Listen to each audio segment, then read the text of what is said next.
Hi, guys, and welcome back to the podcast where I literally check my mic every single time to make sure it's working because I get so nervous. Welcome back to Storytime Society. I love you guys, and I'm so happy that you're here. It literally feels like forever since I have talked to you guys, but for you guys, it probably doesn't feel that way because I filmed 3 episodes ahead of time for last week because I was out of town. And so I haven't filmed since uh, when did I last film? Friday night. So, and it's currently Monday night on Labor Day. And yeah, I'm drinking a coffee right now. Also, side note, my stomach is in fucking pain right now because, as you guys might know, if you are an avid listener of the Storytime Society, I am allergic or intolerant, I don't know what to call it, to eggs. And usually if I have pasture-raised eggs, it's fine. But we made homemade mayo, which requires a raw egg, and we put 2 raw eggs. And I don't know. My stomach's fucking dying right now because we had tuna salad sandwich and we had the mayo with it, and I feel like it's because the eggs, because I have like a certain stomach ache whenever I eat eggs and it makes my stomach hurt. So I know when it's like an egg that is making my stomach hurt, you know? So yeah, that's happening right now. I did take Advil, so hopefully like halfway through this episode I start to feel better because I'm feeling like I want to like kind of rip out all of my organs and like throw them across the room. And so yeah, I'm drinking my coffee and it's currently 6:47 p.m. and I shouldn't be drinking this, but I am, and I don't care because it's making me happy. And I wanted one earlier, but I didn't make one because me and my boyfriend were just like lazy watching the Vampire Diaries, of course, as we have been for the past like 3 weeks. And yeah, so don't forget to like, comment, of course, please comment, and subscribe. And maybe share this with a friend or family, I don't know, that would like these videos. All of you guys keep saying, like, so many people have commented about Spotify and also about those timestamps to put on your video. Okay, I'm trying so hard to get my ass to start doing that because I need to, and I feel bad because you guys keep requesting. And I swear I'm going to try to work on it and try to make it become a regular thing. It's just last week I was like basically posting, I was scheduling at the airport, I was scheduling out all my episodes and stuff. So like I didn't really have time to do all the extra stuff. But yeah. So yeah, I have my coffee I made. It has 1 pump of cupcake and 2 pumps of sugar-free caramel. So that is my coffee of the day today. Comment what you're drinking if you're drinking something because I want to know. But yeah, so I think I definitely told you guys that I was going on a trip to Cape Cod. We were visiting Jack's grandma, which we always like to do. She's honestly the coolest grandma, and I can say this without a doubt, that I've ever met. And she's so funny, and she just seems like a Gen Z. Like she just seems like a person my age whenever I'm with her. Like she's just funny and she gets it, you know. She loves to drink wine, like she's an avid wine drinker. So like we have glasses of wine over there, and like she has a glass of wine at dinner more than I have a glass of wine at dinner, which is like so slay, and I love it. But yeah, so we were visiting her. It was her birthday, and we went to Martha's Vineyard, which I need to move there as soon as humanly possible. I want to move there so bad. If you guys have ever been to Martha's Vineyard, we didn't stay there. We just like went for the day because it's expensive to stay there. So we just took the little ferry there from Cape Cod, and then we went like all day, and we went to 3 different towns there. We went to, oh God. Oh, where were we? And I forget the first place we were, but wherever the port was, I don't know what it was. And then we went to Edgartown and Oak Bluffs, and Oak Bluffs is literally my favorite place on this earth. Like the cottages there's like a whole little town of like cottages that are different colors and different themes, and it looks like you're in a movie. Like, I don't even understand how people literally wake up there every single day, because that's the most insane thing to me. Like, the fact that that is just their normal life. And then not only that, but it's just like so charming. It's just such a different vibe. And like, I live in Florida, so I just feel like it's just not, there's no vibe other than like, oh my God, sorry, alligators and like palm trees and stuff. And I don't really love that. I mean, I do love the beach, but you think that you're going to go to the beach a lot more than you really do. And then you move here and you don't really go. Like, I did. So when I moved here, I was 18, which was 8 years ago.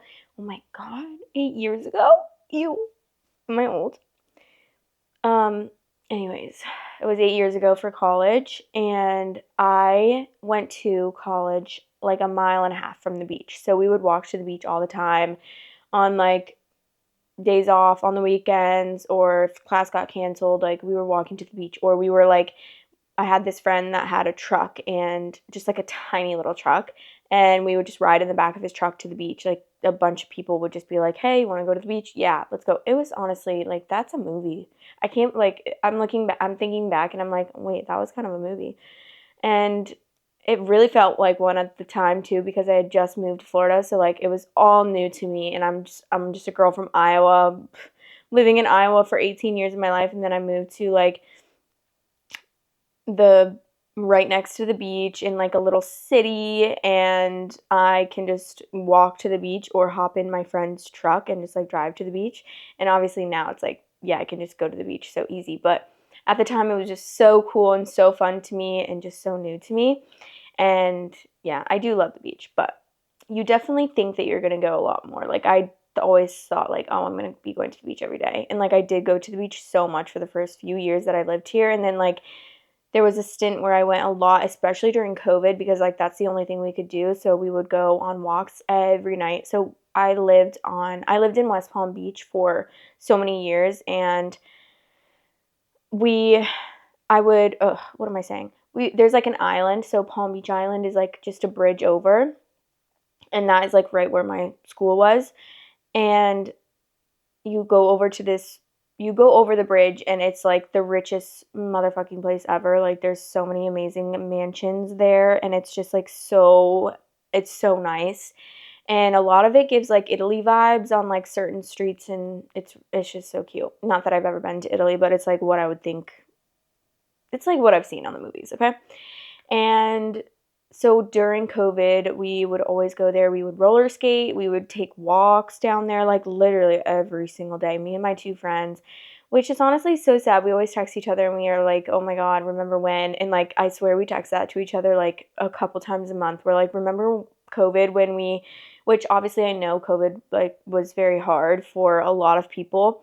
And I'm not gonna lie, like I was just graduating college, so like didn't really I didn't really like see the effects of the like struggles, because I wasn't like working yet. I was just still nannying and stuff. Like, I didn't really, so obviously like I know how terrible COVID was, and it honestly was like it just feels like it lasted so long. Like, it feels like a time warp, but I feel like we made some really great, like, we'd always be like, we don't miss COVID, but like we miss when it made us go to like do stuff together outside. Like, it made us like go be together, walk on the island every single day, go roller skating. Like, there was nothing really else to do. And that is like one of the great things that I like take away from it. But I obviously understand like a lot of people went through a lot of stuff, and I can't even like say that that's what I'm kind of saying, is like I can't even say that I 100% can be like, I went through a terrible time during COVID, because I was just graduating college, and like I literally think I graduated right as it hit. So I was nannying, I was doing whatever, like I barely had any bills to pay, so I wasn't like I was super worried about paying my bills. Like I just paid rent, and my rent at the time was like $500. So I wasn't like super stressed about that, but I felt so bad. Like I don't know why I'm getting into this right now, but I felt so bad because obviously so many businesses were shutting down and stuff, and like that was just terrible. It was terrible. But so yeah, I don't know. When I just got into that, and that was so random, but oh, I was like thinking too earlier this week. I was very stressed. I can't tell you guys why, and it's really annoying, and I can probably never tell you why, but and I know that's so annoying to say, but like I just want to say this. So, I was very upset the other night. Like 3 or 4 nights ago. I don't know. It's a personal thing that like I obviously can't talk about. I can't tell you guys, and that pisses me off. I was crying my eyes out. I was so stressed. I was so upset. And it has to do with the person. Like not my boyfriend or anything, but I can't tell you. Oh my god. I want to tell you guys so bad though because I always think this. I'm like, "Oh my god, like am I a loser?" Because obviously like I have real life friends and like I talk to them about it too, but I always think like, "Oh my god, I want to tell my podcast this. Like I need to tell them this." And then I'm like, "Wait, I can't tell them this because anyone can click on this video and watch it." And that hurts me. The fact that I can't just like tell you guys in confidence because anyone can click on this video and watch it, you know? And I just want to be like telling you guys the tea of like stuff that's happening to me in my life. And I try to as much as possible. Like you guys know everything that I possibly can tell because I tell you guys so much, but and I don't really have that much drama in my life, but recently there was a little bit of drama in my life and I'm always like too bad I can't tell you guys, so I'm really sorry, but it's so sad.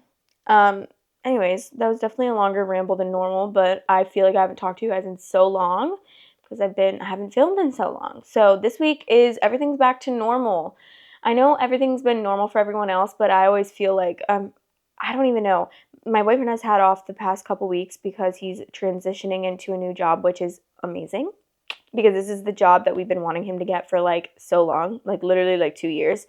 And it's right by our house. And so he goes back to work tomorrow for the first time in like a few weeks. He starts his job. So this week is all back to normal. Vacation is over. I'm going to be filming, and I'm trying to like figure out what I want to do because I don't know. I feel like I don't know. I don't know, guys. I've just been trying to figure out if I want to like put extra episodes out because I have more time than I would like to have, and I feel like I could make myself useful and make extra content and stuff. And then I'm like, I don't know if I want to do that cuz I already put out 3 episodes and like they definitely start to dwindle throughout the week, which like the first one usually gets the most views and stuff, which obviously I'm not like extremely concerned about or anything, but obviously I do want to grow. I want to like, I have goals with this channel and I want it to grow and succeed. But yeah, so usually like the first video does really well and then the second, the third, they do well, but they like take slower to like build engagement and views and stuff. But yeah, so I'm trying to figure out if that would be too much or not. But let me know what you guys think, okay?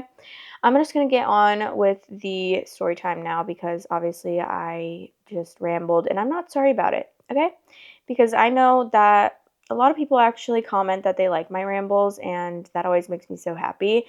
And obviously I don't want to like go too overboard, like cross the line with my rambling, but sometimes I'm like, I kind of want to make a video of me just rambling. Maybe I'll put out like an extra episode of me just rambling and whoever wants to watch can watch. But then I'm like, no, like that's not, I always think like that's not what people are here for, which is very true. Obviously, you guys are here to like listen to Reddit stories and stuff.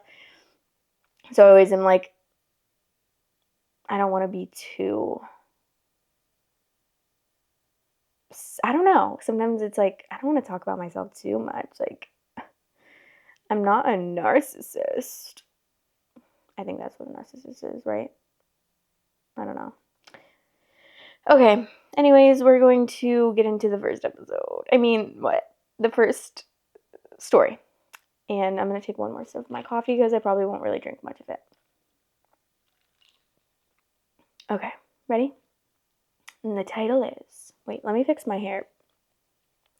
I don't know if I like it behind my ears. I can't really see. Am I the asshole for breaking up with my girlfriend after she became a stripper without telling me? I, male 21, and my girlfriend, now ex, and I had been together for about 2.5 years. We were serious, talking about moving in together, and I genuinely thought that we were on the same page about our future. I knew she was struggling with money since she's a full-time student with a part-time job that barely covered her expenses. I offered to help her out, but she always refused, saying that she wanted to be independent. A few months ago, she casually mentioned the idea of becoming a stripper to make ends meet. I was taken aback and told her flat out that if she ever went down that road, I couldn't stay with her. It wasn't about being judgmental, I just knew I wouldn't be comfortable with it. We talked it out and she seemed to understand where I was coming from. She even said that she wouldn't actually do it. Fast forward to a few weeks ago, she started acting distant, always busy and distracted when we were together. I didn't think much of it until one of my friends texted me saying he saw her working at a strip club. I was shocked and felt completely blindsided. When I confronted her, she admitted that it was true. She said she needed the money and that stripping was just a job to her, nothing more. She also claimed she didn't tell me because she knew how I would react. I reminded her of our earlier conversation where I clearly said this would be a deal breaker for me. She got upset, saying I was being controlling and unsupportive, and that it was her body and her choice. While I agree that she has the right to make her own decisions, I couldn't get past the fact that she kept something so significant from me, especially after we'd already discussed it. I felt like she didn't respect my feelings or the boundaries that we'd agreed on, so I broke up with her on the spot. Am I the asshole for breaking up with her after she became a stripper, especially after I'd already made my stance clear? It's obvious to me, like this is an obvious answer to me because I completely agree with the girls like her body, her choice. She can do whatever the fuck she wants. She can be a stripper if she wants. Like you obviously cannot tell her that she can or not. But it's also the same side with the guy. Like you can't tell him that he has to be okay with something that he's not okay with. And that is what is amazing about free will. Because we all have the choice and we all have free will to make our own decisions about our lives. And if something doesn't resonate with you and you can't help that you feel uncomfortable about it, like I wouldn't want my boyfriend stripping at a strip club either. I would not feel comfortable with that. I don't want other people looking at him like naked or him having to like give lap dances to girls or something. And I'm not saying that I judge people for doing that, but I just personally wouldn't want my boyfriend to do that because I would feel simply insecure, to be honest. I know that that's me being insecure. And that's okay. Like don't judge myself for that. I can be insecure very often and I find myself being insecure like with certain things. Like honestly, sometimes if I see like a super pretty girl and I'm with my boyfriend, like I'm like, and obviously I'm not like ew. I'm just like, oh, you're so pretty, because I can recognize like a pretty girl. And honestly, I probably recognize them before my boyfriend even recognizes them. And I probably think more girls are like beautiful than my boyfriend even thinks are beautiful. You know what I mean? Because I feel like the female gaze is so different. Like the way that I look at women, I find so many women like beautiful. And sometimes my boyfriend will be like saying, oh, like he doesn't think that she's attractive. And I'm like, wait, are you joking? What? How? She's literally so pretty. I'm like, what are you talking about? So I definitely feel like I probably see a lot more pretty girls than he does. But yeah, that is a little insider. Sometimes I'm like, oh my god, he's gonna think like he's gonna look over at that girl and be like, she's so much prettier than I am, and then like want to date her over me. am I okay? Like, I obviously know that's logically not, like, true, but what can I say? Sometimes I get insecure, okay? All right, let's read some comments. Not the asshole. It's her choice to be a stripper, your choice to not date a stripper. Both are okay. Her choice to lie about being a stripper is not okay. Yeah, I agree with that as well, and I didn't really touch on that, but I agree. Obviously, it's not okay to lie in a relationship, especially about something that's like extremely significant in your life. And not only that, but you already know that it's something that your boyfriend wouldn't be okay with. So it's definitely like, as soon as the controlling and unsupportive armchair therapy guilt trip came out, I giggled at how fast her clothes were packed. That their accountability has some nice luggage cases. Not the asshole. You told her the deal breaker. She did it. You followed through. Her claiming her body, her choice makes it especially disgusting, as she literally knew that he does not consent to such a relationship. She still did it, hid and hence lied about it, and violated his boundaries and consent. I hate people like that. OP is clearly not the asshole. Yeah. Her body, her choice. Your hard line, your choice. Good for both of you for holding strong to your beliefs. Bad on her for lying about it and letting OP find out from someone else. Yeah, I mean, that would obviously hurt a lot, and I would do the same thing that he did. Honest, I would definitely just be like, "Sorry, I can't," and I would just break up with her, because especially if I had to find out from, like, a friend that went there and then saw that, and then I'd be, like, extremely like, "No, my friend saw you naked. I'm only supposed to see you naked." Like, I can't even believe that people in the past have seen you naked. That's so disgusting. That's disgusting. Stop. Okay. This next story is short, but we're reading it anyways. Okay, the title is, Will I be the asshole if I don't tell my new girlfriend I slept with her sister before we met? So, I have a new girlfriend and we've been together for 6 months. She recently went on vacation with her family, and when she got back, she showed me some pictures that they took, and I recognized her sister. See, her sister and I used to be friends with benefits back in college, and it was nothing serious, and it didn't even last that long, like less than 3 months. And this happened about 2 years ago. I didn't know this was her sister because I never knew what her sister's last name was. Now, here's the part where I'm feeling a little bit conflicted. See, she has a male friend who's made me a bit uncomfortable with how close he is to my girlfriend, and he's a bit of a fuckboy.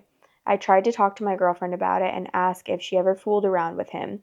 It wasn't a deal breaker, but I still wanted to know, and she said, "The past is the past. I'm not going to tell you what I did before, and I don't want to know what you did before me."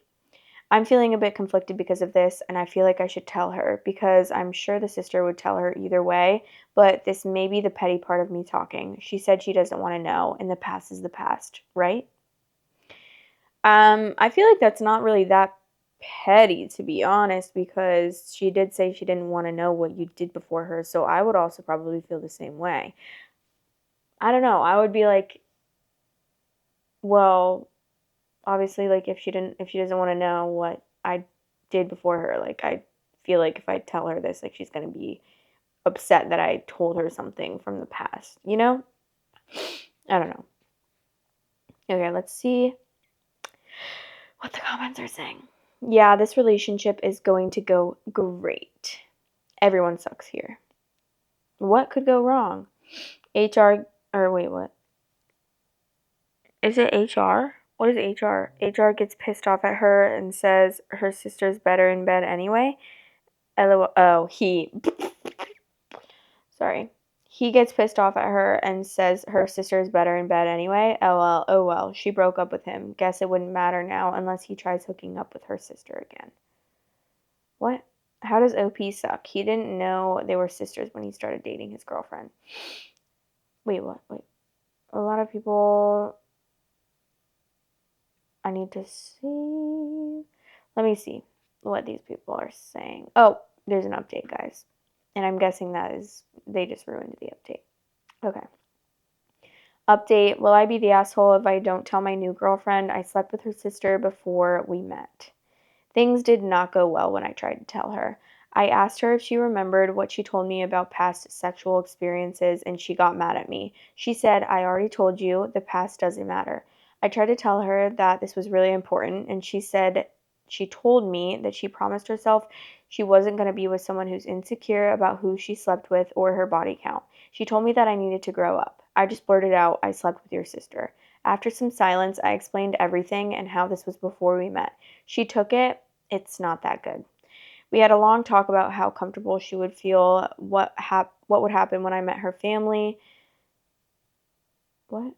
I'm guessing he meant uncomfortable. We had a long talk about how uncomfortable she would feel, what would happen when I met her family, what if her parents found out, what if the rest of her family did, could she really handle being at the altar with me in front of her and her sister next to her, knowing me and her slept together.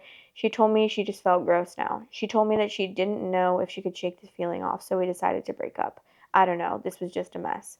Yeah, literally, I can't even say, like, I relate with her so much. I would also feel disgusted. Finding out like past, I don't know why this is, but like obviously everyone's different. But like me finding out past like sexual things about my partner, and this is not even just with one partner, like this has always been the way that I've felt with every partner that I've been with. Literally, it makes me feel like a certain way that I can't even describe. Like it's genuinely it like bothers me and hurts me and grosses me out to my bones. And I'm like, I act like I'm like a virgin and I'm like literally Mary who like I act like I'm this white dress wearing virgin, but like I'm obviously not. And that's just like how I don't know, it's so weird. So I have to like check myself back and I'm like, okay, wait. Stop. You act like you haven't done the same exact fucking shit in your life. Like, girl, calm down because you're literally, you know, give and take, give and take. Like, come on, everyone. And it's not like I'm thinking like, oh, my partner has never had past experiences. I don't want to like me personally wouldn't want to be with someone who hasn't had like past sexual experiences because I have and I would want them to also. Like I personally wouldn't be comfortable with being with a virgin just because like I would just feel like so I don't know. I would just feel so, you know, I don't even know what the word is, but I just wouldn't feel comfortable. So like I obviously know that that's not the case. And then like I still am like, ew, and I feel grossed out. And not even like the jealous grossed out. I genuinely feel like a grossed out like disdain. And then I have to like put myself back into reality and I'm like, ma'am, you are not holier than thou. You have actually done the same things. So please calm down. But that's just how my brain works. Sorry. Okay, some of the comments. The truth set you both free. You couldn't deal with the secret, and she couldn't deal with hearing it. Done deal. Time to move on. And better she heard it from him than her sister. Yeah, in the long run, she'll look back on it and respect him that he told her. I know you. Oh, no, that's not important. But really, her instance on neither confirming nor denying her past relationship with old dude was an answer. He knows she did. This whole mess was cooked from the beginning, and this here probably saved them both. Yeah, literally that I agree with that because obviously like if you're not comfortable with your partner being friends with someone that they hooked up with, I personally think that they should keep their distance from that person.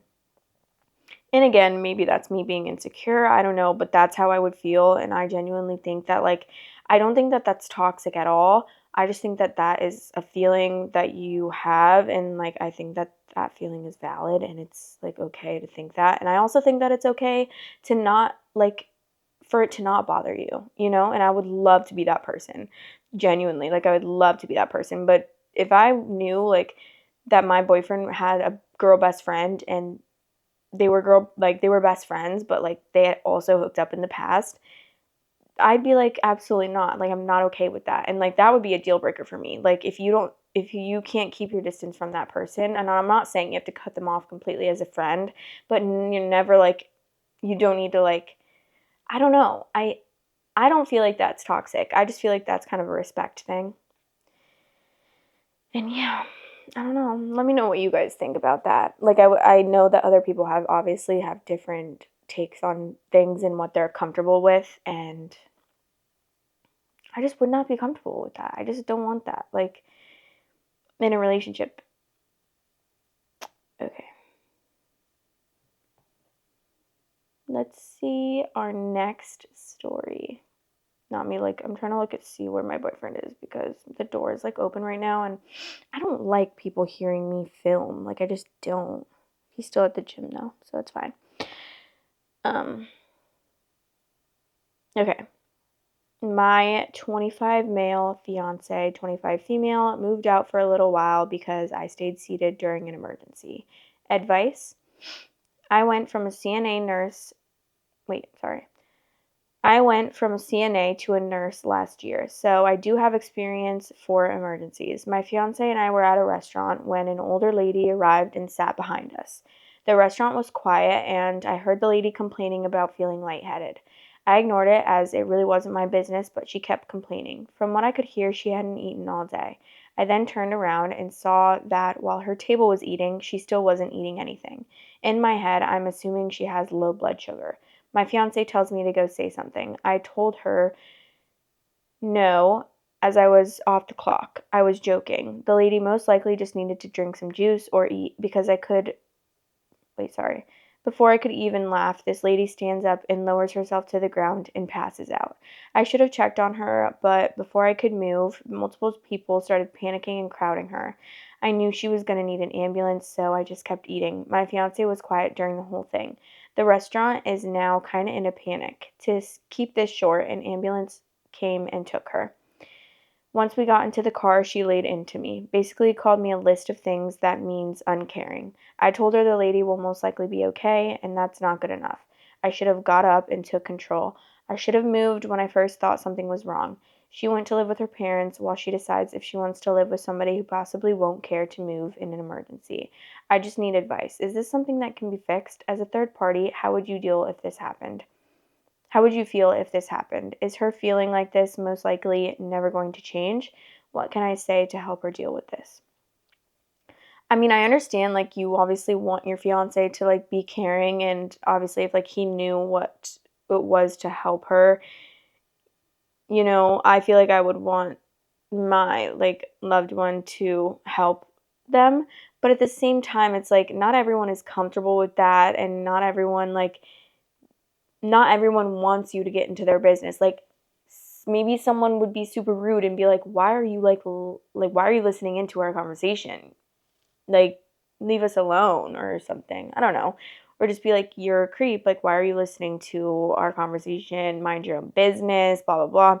Also, you don't really know like what people are struggling with, and I almost feel like if she hasn't eaten all day and everyone at the table is eating and then she's still not eating, I'm like, "Well, is she struggling like with an eating disorder?" And then that's like another thing. Obviously, you don't want someone to call you out and be like, "Hey, this and this and this," if you are struggling with something like that. And obviously, I don't know at all. I'm just kind of like saying things that I'm thinking off the top of my head that it could possibly be.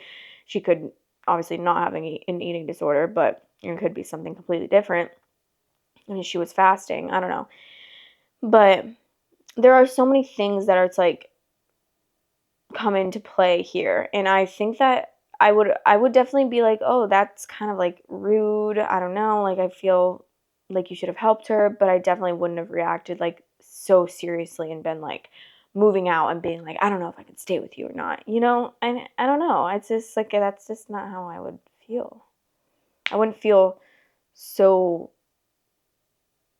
like maybe if it were life or death, like and this person was choking to death and no one knew how to do the Heimlich and you just kept sitting there like eating like like a little villain.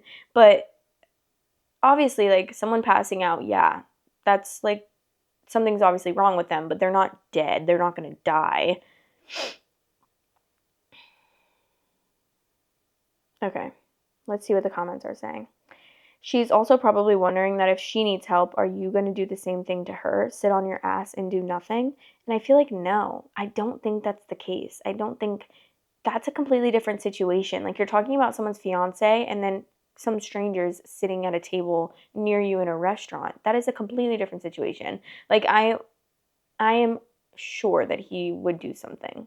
I'm not like if he didn't, he would be a literal sociopath. Like what, he's gonna keep eating his food while his wife is like passing out? No. Okay. There's really no need to make this about her in some hypothetical future situation that he may or may not show up for.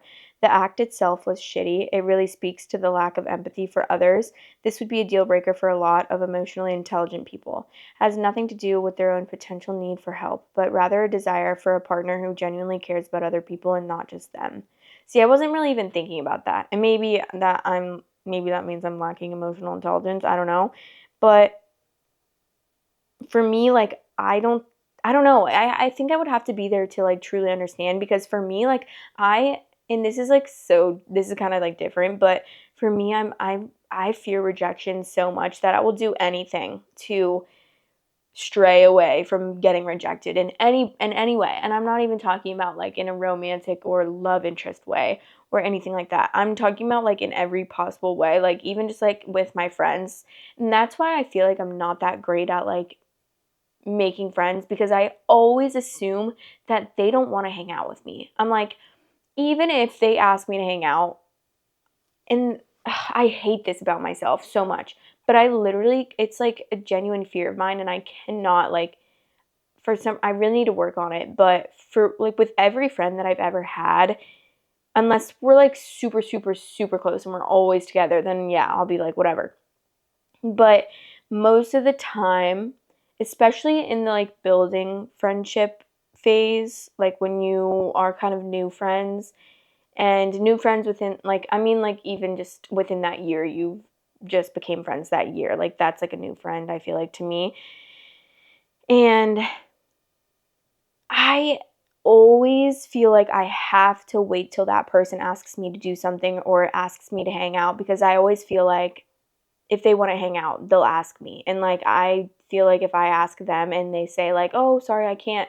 I like that genuinely, like it's not that it hurts me. It's just like, "See, I knew it. Like I shouldn't have ever asked." Like I knew they weren't going to be able to. And I always just assume that. I'm like, they're just not going to be able to. They're not going to like want to, maybe they just don't want to do anything. They just want to like sit at home. They don't really feel like hanging out. And I always, always, always am like trying to avoid that in any way possible. And that's probably a big down, like, what is it called? A big, not a downfall, but like a big, it is a downfall. But it's a big, I don't know. I don't know what the word is, but it's not a good trait of mine. It's a bad trait and I hate it. And I really want to work on it and be like, whatever. Like, because my boyfriend will ask anyone. He'll be like, hey, want to go golf? To like a million people. To people he hasn't seen in like a year, hey, want to go golf? And I'm like, if I did that, I would genuinely be like, they don't want to do something with me. Like, why am I going to ask them? And my boyfriend has noticed that too, because on when we were on our cruise, we were sat next to this couple that were our age, and they were super cute. They were from one of them, the guy was from France and the girl was from Norway, and they were currently working at Disney. Um, at these restaurants. So the guy worked at a French restaurant and she worked at a Norwegian restaurant, and they were on this cruise that we were on. So we sat with them every night at dinner because we had like assigned seats, and we would like get to know them. They were a little shy. The girl was definitely more talkative. The guy was like very shy. He couldn't speak like as good of English as she could, so she definitely spoke for both of them like most of the time. And then we would ask him like certain questions that he would answer, and sometimes he wouldn't know how, so he'd like ask her, or we would just like even like work with him with what like he'd be like explain something and we'd be like, oh, this, and he'd be like, yeah, that. um but with them, like my boyfriend would always be like, oh, we should ask them to like hang out after this. And I felt like because they were so shy and they weren't really going out of their way to like talk to us, we were like very much talking to them most of the time, like asking them a lot of questions and trying to get to know them, and I didn't really feel like it was reciprocated. And so I feel like I was right in this instance, but it also could just be that I hate rejection. So he would always be like, oh, we should ask them to do this after dinner or do this after dinner. And I'm like, they don't want to hang out with us. Like, I don't think they like us. And I would always say that. And my boyfriend would be like, what do you mean? Like, they definitely like us. And I think they want to hang out with us. And I would just be like, no, they don't. They don't want to hang out with us. They don't even talk to us. They don't ask us any questions. They only talk to us when we like ask them a bunch of questions and try to like get stuff out of them. And so, yeah, that is my little quirk of the day. But yeah, so that's kind of what I'm thinking when it comes to this situation. Like, I'm just thinking like maybe he just is nervous, but then again, like, I don't know him. So obviously if it was like an outgoing guy that would like not mind going up to someone, then yeah, in that instance I'd be like, what the fuck is wrong with you? But if he's like me and is fearing rejection for his literal life and like is so scared of rejection and hates it so much that he just doesn't want to like do that and like interfere with these people, that's where I'm thinking like maybe that's why he didn't do anything. I don't know. That's really the only thing I can think of. And obviously if he's like an asshole, then you probably know that he's an asshole and you know that that's why he didn't go up to them and help. You know? So maybe he is an asshole, but I just don't know. Okay. Let me take one more sip of my coffee. All right. Next story. The title is, Am I the Asshole for Refusing to Come Clean and Ruining My Ex-Husband's Relationship? I, 42 female, divorced my ex-husband Chad, 42 male, for cheating with his current wife Rebecca, 30 female, a few years back. I'll spare the details, but basically something Chad did set off alarm bells, so I did some snooping and discovered a paper trail that led me to Rebecca. I was furious and hurt, but instead of confronting him about it then, I waited and collected evidence. I found Rebecca on social media and joined one of the online clubs that she was in. We had the same interest, so it wouldn't be that big of a red flag if either Chad or Rebecca found out, and I just played it cool. I waited until after our youngest was in school so I could get a part-time job and got Chad to pay for my certification so I could get a better job. During this time, he would go on trips, book hotels, buy gifts, etc., with a secret account that I was able to access because I know Chad well enough to guess his passwords and that he only sets his alerts when someone tries to use it. After I had moved certain things out of the house without his knowledge and convinced him to take his name off of my car, I handed him the divorce papers of the hotel lobby he was in, waiting for Rebecca. I had tons of pictures of them together, but only showed 3 of them when he tried to deny and 2 more to his family when he tried to send them after me. Chad was up for a big promotion, so I told him that we could either get this divorce over with or I could kick up a fuss, which would make his employers reconsider his position. Excuse me. After I made it clear that I didn't want any alimony and that he could keep his retirement, we went our separate ways. Shortly after that, Rebecca got pregnant and they got married, and she aggravates to no end. But since my kids never complained, I was willing to just suck it up.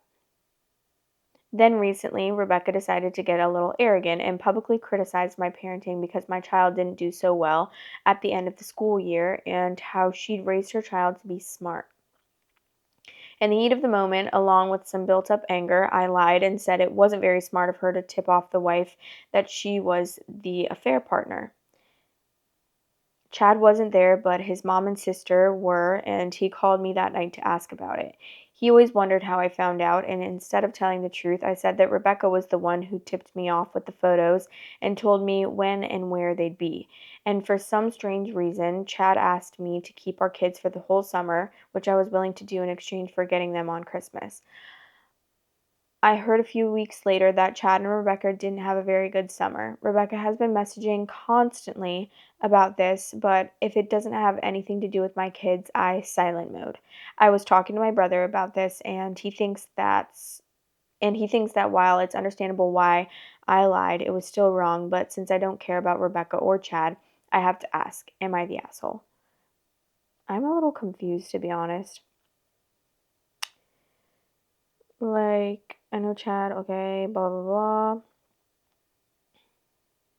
after I moved. I waited and collected evidence. I found Rebecca on social media and joined one of the online clubs that she was in. Oh. Okay. That's interesting. Am I the asshole? No. I don't think you're the asshole for that. Like, what would make you the asshole? I don't know. I don't have like a crazy take on this, to be honest. Like, I'm just like, I don't think you're the asshole. Like, he cheated, so whatever. Like, bye. Rebecca's entire relationship with Chad is built on a foundation of lies. Karma's a bitch. Not the asshole. They cheated, so of course they don't trust each other. She not only got with a married man, but is also criticizing you. Not fair. Yeah, when two cheaters get together, it never ends well. They both know that they're what they're capable of, and there's never truly trust. LOL, he doesn't know who to trust since he's such an accomplished liar. A cheater leaving their partner doesn't mean the affair partner won. It just means there's a new job opening for affair partner. Rebecca is fine with people lying. She cheerfully spread her legs for a man who was lying to another woman about their family life, so obviously she gets off on dishonesty. Since Rebecca loves it when people lie, she has nothing to complain about now. In fact, you're to be applauded for giving her life a much needed missing zing around lies in relationships. Not the asshole. I'm reminded of the post where the ex called the guy to her home during the time when the affair partner turned wife. Sorry, guys, I just read that crazy. I'm reminded of the post where the ex called a guy to her home during the time when the affair partner turned wife was in labor and then sent the CCTV cam footage of him entering her place to his wife asking whether he changed his clothes before holding his kids. Needless to say, everything exploded. Oh, Lord. That's crazy. I remember that post. The betrayed girlfriend planned, waited, and timed it perfectly, then got him back good. I will try to find the post and link it if I can. I feel like I should read this one. He linked it. And I feel like it's good. And also the last story that I have is like really short. So I feel like this story is kind of good. Okay, we're just going to go straight to this story because I want to see what this one is. My ex got revenge on me in the worst way possible, and I have no way to clear my name. Last year, I cheated on my ex-girlfriend of 8 years, Annie, with a colleague, Jess, who I now have a 3-week-old son with. I have no excuse. It cost me my job and the majority of my friendships, along with the love of a good woman. I deserved it all, and I have never expected any sympathy for my actions. Annie delivered my stuff to my parents' house before I even knew she knew about the cheating. She didn't even confront me, she just cut me out of her life without a word. I messaged everyone we knew, begging them to ask her to talk to me, and I sent hundreds of messages telling her how much I regretted everything and wanted her back. I never got a response. Jess saw the message, and it obviously caused issues between us in the beginning, but she fell pregnant quickly, so we moved past it for the sake of our family together, which we both wanted. I am 100% committed to the relationship and haven't even looked at another woman since things settled down. In the final stretch of Jess's pregnancy about a month ago, I saw Annie in a shop for the first time since the breakup. She was pretty cold towards me, but said that a few months ago she found a keychain my granddad got me when I was very young. It's not valuable, but she knows it means a lot to me, and she said I could come collect it the following Saturday morning. I explained that was 6 days after Jess was due to give birth, so I'd probably need to be home.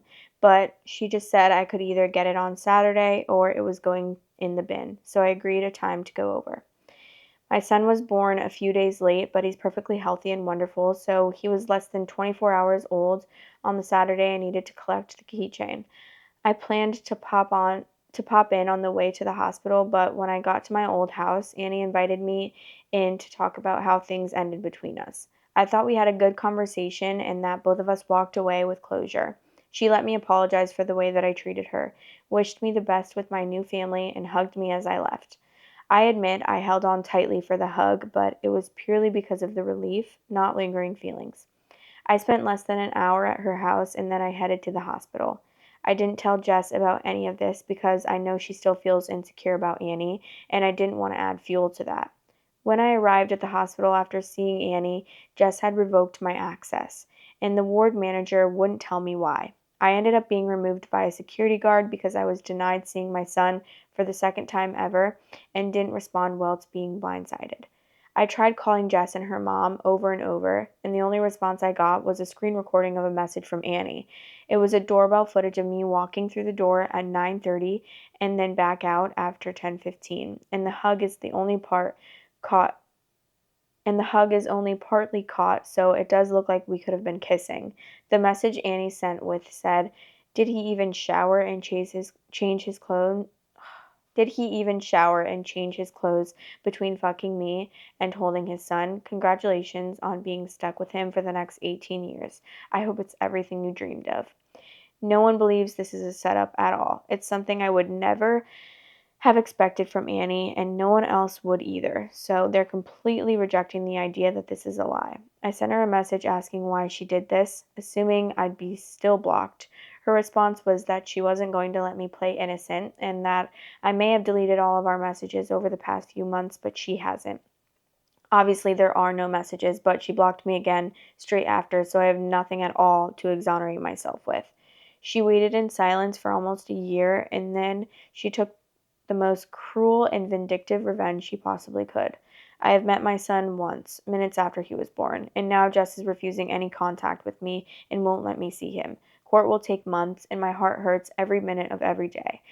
I know what I did to Annie was horrible, but I don't deserve this. I have no one to talk to about it because not even my own mother believes me. Her only question was why I ruined my life with a baby when Annie was willing to reconcile.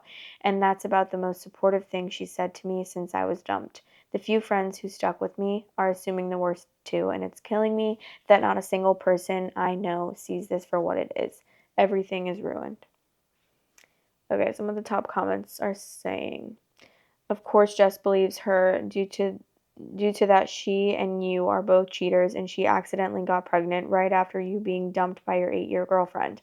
Jess wanted to make sure you didn't go back with Annie. I'm sure Jess is looking at and saying how I got him is how I lost him. Don't worry, Jess will come back as she was good hooking up with a taken guy and doesn't want to pay for everything. No, you should blame the dude more. Jess is a POS, but he's so stupid. His son needs a better parent than these people. Based, but I think it's an everybody sucks here situation with varying degrees of how hard they do. The fact that you withheld the information because of what you perceived as her insecurities was really your insecurities with the painful truth you kept from your wife. Had you been honest about why you were going in the first place and had someone go with you, she may have been mad, but she'd have no reason to be insecure about this. You walked into a trap of your own creation. Sorry, honesty is the best policy. Yeah, I don't really understand why you wouldn't tell your wife that you were going to see your ex. Like, obviously knowing, I mean, I don't think that you could expect that she was going to record and send your current, like, wife videos and stuff, but it's kind of stupid that you wouldn't tell her that because what if she figured out on her own, which she obviously did, but she could have figured out any other way too. So I just feel like that was dumb of you, and that's really all I have to say about it. But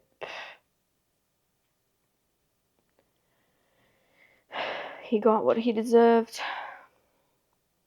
Okay, the last story is really short, but I wanted to read it because the title was intriguing me. And the title is, Am I the asshole for rejecting a girl who went through gastric bypass surgery for me? The thing is that we are really good friends and I love her as a friend. She asked me out when we started college and I said no. She weighed about 120 to 140 kilograms. Guys, I don't know what that is. 120, 140. I gotta figure this out. So, in pounds. So that's what? In kilograms? Is that right? Kilograms? Yeah. Kilograms to pounds. 120 kilograms is 264 pounds, and then 140 kilograms is 308 pounds. So you're just guessing? I don't know. But I'm gonna actually. Ugh, ew.